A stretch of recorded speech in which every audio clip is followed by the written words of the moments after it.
కింద పట్టాలి వెనక వెనక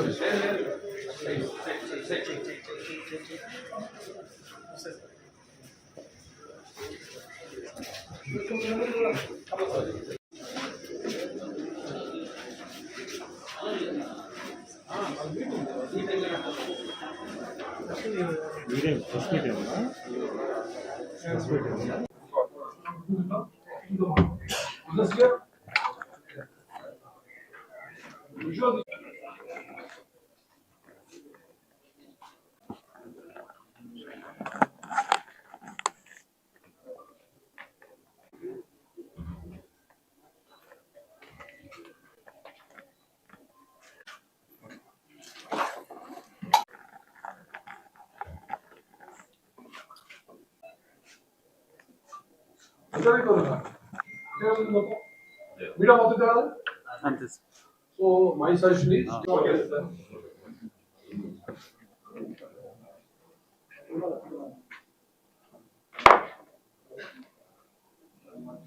ready అండి యా అందరికీ నమస్కారం.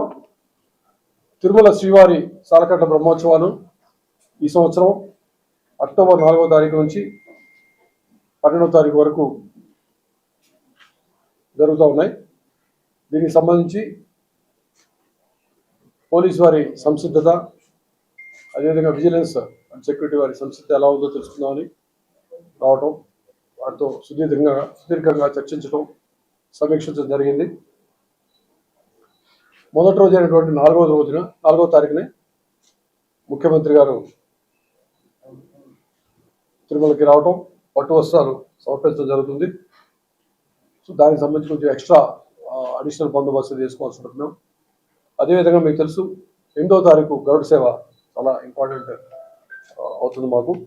దీనికి సంబంధించి మామూలుగా మిగతా అన్ని రోజుల్లో కూడా సుమారు 3,500 మంది సుమారు అబౌట్ 4,000 పోలీస్ అధికారులు సిబ్బందితో మిగతా జిల్లాల నుంచి కూడా కొంత ఫోర్స్ అలాట్ చేయడం జరిగింది. అవి స్పెషల్ పార్టీస్ కావచ్చు, గ్రే హౌండ్స్ కావచ్చు, ఆక్టోపస్ కావచ్చు, యాక్సెస్ కంట్రోల్ సంబంధించి కూడాను అన్నీ కూడా కొంతమంది ఫోర్స్ ఇక్కడ పంపించడం జరిగింది. అదేవిధంగా గరుడ సేవ రోజున అడిషనల్ ఫోర్స్ ఇంకొక సుమారు 250 మంది అదనంగా వచ్చి వారికి జాయిన్ అవుతారు. సో ఆ రోజు కూడా కొంచెం ఎక్స్ట్రా అదనంగా ఫోర్స్ పెట్టుకొని చేయడం జరుగుతుంది. ఇక్కడ ముఖ్యమైన విషయం ఏంటంటే బందోబస్తు ఏర్పాటు అన్నీ కూడాను విఐపి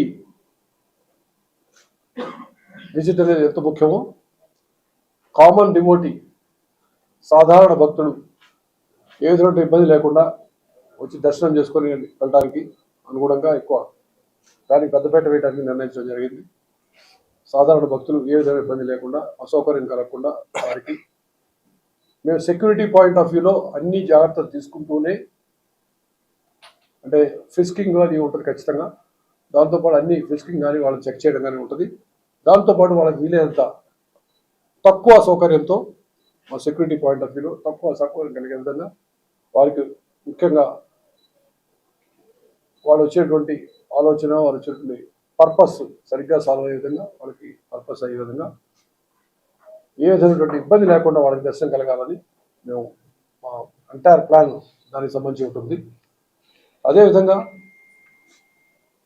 సస్పెక్ట్స్ ఎవరైనా వచ్చి ఇక్కడ ఇంతకుముందు నేరస్తులు కానీ దొంగతనాలు చేసే వాళ్ళు కానీ ఇంకోటి కానీ జరగకుండా అటువంటి ఇబ్బంది లేకుండా వారికి సేఫ్గా వచ్చి వెళ్ళిపోయే విధంగా అన్ని ప్రయత్నాలు చేస్తూ ఉంటాం. దీంతోపాటు సీసీటీవీ కెమెరాలు ఆల్రెడీ ఉన్నటువంటి 2700 చిల్లర కెమెరాలతో పాటు మేము ఇంకా అడిషనల్గా బాడీ వార్ కెమెరాస్ అయితే ఇంకా కొన్ని కెమెరాలు వాడుకుంటూ అదేవిధంగా మా దగ్గర ఆధునికమైనటువంటి finger print identification system mobile device ఉంటాయి. ఆ డివైసెస్ ద్వారా అంటే ఎవరైనా కనిపించగానే నీ పేరు ఏందా అంటే వాడు తప్పు పేరు చెప్తాడు, డీటెయిల్స్ చెప్తాడు. అది నమ్మేసి వదిలేస్తే can be problem for me. అట్లా చెప్పేసి అమాయకుడిని ఎక్కువ వేధిస్తే అతనికి ఇబ్బంది. కాబట్టి ఆ మొబైల్ డివైస్లో అతను ఫింగర్ ప్రింట్ చెక్ చేసినట్లయితే ఆల్రెడీ మా డేటాబేస్లో ఉన్నట్లయితే అతను పక్కా తీసుకుని మిగతా విషయాలు విచారిస్తాం. ఎందుకు వచ్చావు ఏంటికి విచారిస్తాం. సో మొబైల్ డివైస్లో ద్వారా అతనికి ఉన్నటువంటి ఫింగర్ ప్రింట్ తీసుకుంటాం వల్ల మేము అతను ఏ విధమైనటువంటి సస్పెక్ట్ అవునా కాదా అన్న విషయం అప్పటికప్పుడే చెక్ చేసి అప్పటికప్పుడే అయిపోతుంది, కొన్ని సెకండ్స్లో వచ్చేది ఇన్ఫర్మేషన్. సో ఆ విధంగా మొబైల్ డివైస్ కొన్ని వాడుకుంటాము. దాని విధంగా నేరస్తులు ఇక్కడికి రావచ్చి ఏ విధంగా ఇబ్బంది కలిగించకుండా ప్రయాణికులకు ఏ విధంగా ఇబ్బంది కలగకుండా చూస్తాం.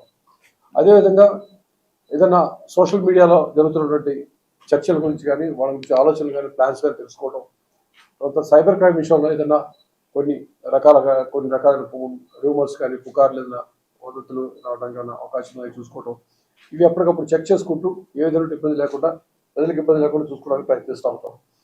అదేవిధంగా వాహనాలు ట్రాఫిక్ రెగ్యులేషన్ అయితేనేమి, ఎన్ని వాహనాలు రావాలి, మాడా స్ట్రీట్స్లో ఎంతమంది కెపాసిటీ ఉంది దాని ప్రకారం మాత్రమే వాళ్ళు అలౌ చేయడం, అది పీపుల్స్ మేనేజ్మెంట్ అక్కడ ఎంతమంది రావాలో ఏమిటో చూడటం. తర్వాత ఈ మధ్య కొంతకాలంగా చేస్తున్నామని చెప్పారు, మామూలు సిస్టమ్ చెప్పారు. అది మాడా స్ట్రీట్స్ అన్ని నిండిపోయాక ఇంకా ఎక్స్ట్రా ఎవరు ఉన్నట్లయితే వాళ్ళు బయట అదర్ నెక్స్ట్ లేయర్లో ఉంచి వాహన శ్రేణి వచ్చినప్పుడు వాహన శ్రేణి దాటుతూ ఉండగా 4 వైపులు కూడా అక్కడికి వచ్చినప్పుడు అక్కడ కాసేపు వాహనాన్ని ఆపి మెయిన్ వాహనాన్ని ఆపేసి అక్కడ దగ్గరలో ఉన్నటువంటి నెక్స్ట్ లేయర్ వాళ్ళు కూడా పిలిపించి వాళ్ళ వాహనం దర్శించుకొని వెళ్ళిపోయే విధంగా చేయడం ద్వారా ఒక్కొక్క చోట ఒక 20,000 మంది చొప్పున 80,000 మందిని ఈజీగా అదనం క్లియర్ జరుగుతామని అనుకుంటా ఉన్నాం. ఇప్పుడు ఉన్నట్టు మహారాష్ట్రలో ఉన్నట్టు కెపాసిటీ కాక అడిషనల్గా ఈజీగా ఒక 80,000 మందిని ఈ విధంగా స్వామివారి దర్శనం చేసుకునే విధంగా వాహనాలను దర్శనం చేసుకునే విధంగా అవకాశం కల్పించడానికి ఉంటుంది. అదేవిధంగా ఆర్టీసీ బస్సు కూడా అదనంగా నడుపుతా ఉన్నాం. రోజు ఉండేటువంటి 404 బస్సులు అయితే అది కాకుండా యావరేజ్గా వాటిని మేము ఒక 1450 ట్రిప్స్ రోజు నడపడానికి ప్రయత్నిస్తాము. మామూలుగా 2022లో బ్రహ్మోత్సవాలప్పుడు 79,000 మంది ఆ నార్మల్ ట్రిప్స్, తర్వాత గరుడ సేవ రోజు 1,74,000 మంది ప్రయాణికులకి మేము అవకాశం కల్పించాము 2022లో. ఈ సంవత్సరము ఖచ్చితంగాను మేము మామూలుగా అనుకుంటుంది అయితే ఒక అడిషనల్గా వేసిన బస్సుల ద్వారా 2,276 ట్రిప్స్ నడపడానికి అవకాశం ఉంది అనుకుంటా ఉన్నాము. 404 బస్సుల నుంచి రోజుకి 1,130 ట్రిప్పులు చేయటం జరుగుతుంది. అదేవిధంగా గరుడ సేవ రోజు మాత్రం 2,714 ట్రిప్పులు చేయడానికి మేము అన్ని విధాలుగా సంసిద్ధమై ఉన్నాము. ఆ రోజు 2,50,000 మందిని ప్రయాణికులు ఒక బస్సు ద్వారా చేసేటువంటి అవకాశం ఉందని చెప్పి అనుకుంటా ఉన్నాము. సో ఈ విధంగా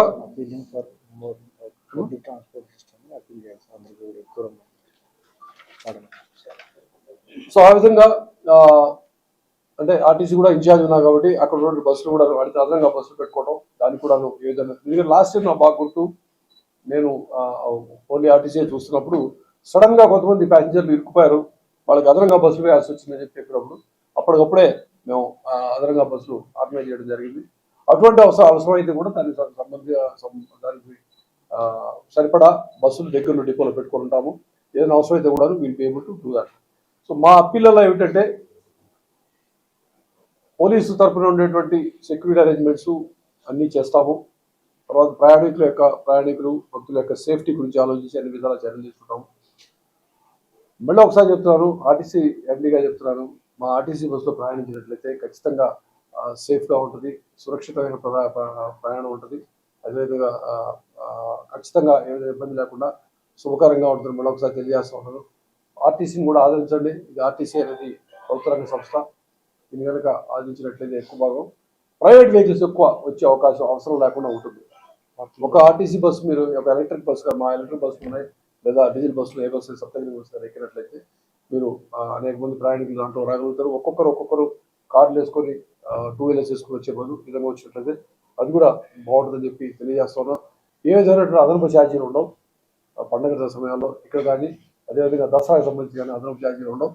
సో ఆర్టీసీని ఆదరించవలసింది. ఒకసారి ఆర్టీసీ సంబంధించి దసరా సంబంధించి కూడాను అదనపు బస్సులు ఉన్నాయి. మీకు నిన్నే ప్రెస్ రిలీజ్ ఇవ్వడం జరిగింది.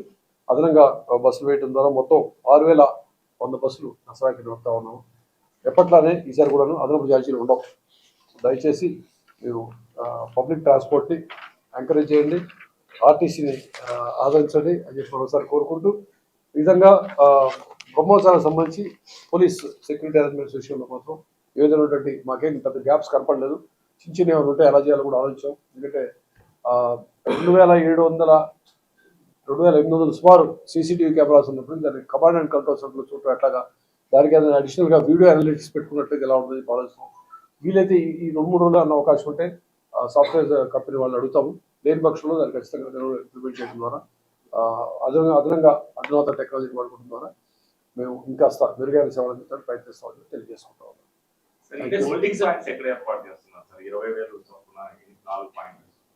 అంటే అది మాడా స్ట్రీట్స్ వెనకాల ఏమంటారు దాన్ని, లేయర్స్ అంటారు, ఇంకో లేయర్ ఉందా, స్ట్రీట్ అంటారు, ఇన్నర్ కార్డ్ అంటే దాని ఎగ్జాక్ట్ చెప్తారా? అంటే వెనకాల దాని మాడా స్ట్రీట్ వెనకాల ప్యారల్ ఉంటుంది. ఎగ్జాక్ట్ ఏంటి దాన్ని అంటారు చెప్పండి. Queue line entry points already designated. దీనిలో ఆల్రెడీ క్యూ లైన్ వర్క్ జరుగుతుంది. ఎక్కడైతే మనకి డిఫరెంట్ ఇంతకుముందు ప్రీవియస్ దీన్ని మౌత్ ని వెడల్పుగా ఉండే ప్లేస్ నేను ఎస్పీ గారు పోయి ప్లేసెస్ ఐడెంటిఫై చేయడం జరిగింది. ఆ ప్లేసుల్లోనే ఆల్రెడీ క్యూ లైన్ వర్క్ కూడా సెక్యూరిటీ చెక్ చేసుకోవాలి. మాడా స్ట్రీట్ మళ్ళీ ఇంకా ఆల్మోస్ట్ అంతే బిట్తో ఉంటుంది. మళ్ళీ అదే వెడల్పుగా ఇంకోటి ఉంటుంది